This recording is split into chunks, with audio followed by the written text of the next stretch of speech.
Studio Sugauli.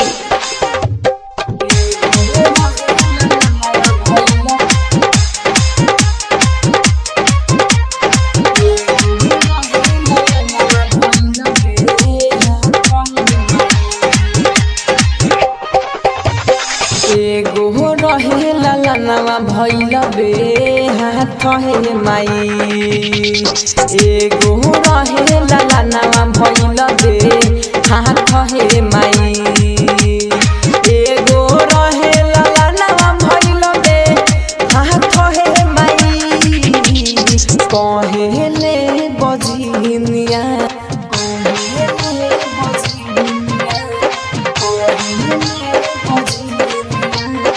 एगो बाजी न कहले रहुरा शरण में आई। एगो रहे ललनवा भइल बे हाथ हे माई।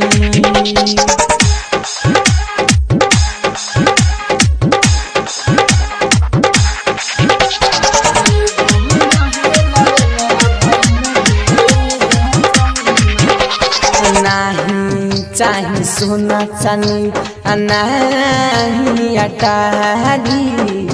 एगो ललहना के बिना बहानी भिखारी। नहीं चाही सोना चानी नाही अटारी। एगो ललहना के बिना बहानी भिखारी।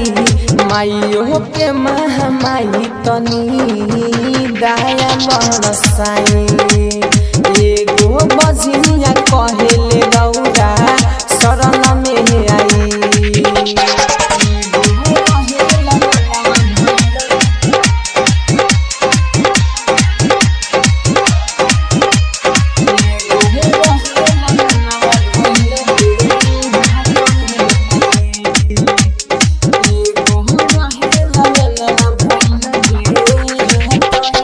चंदने माही आइल बड़े रहू रे दुआरी। अंजित राहुल कहरेले बिनती खोल दी के महारी। चंदने माई आइल बड़े रहू रे दुआरी।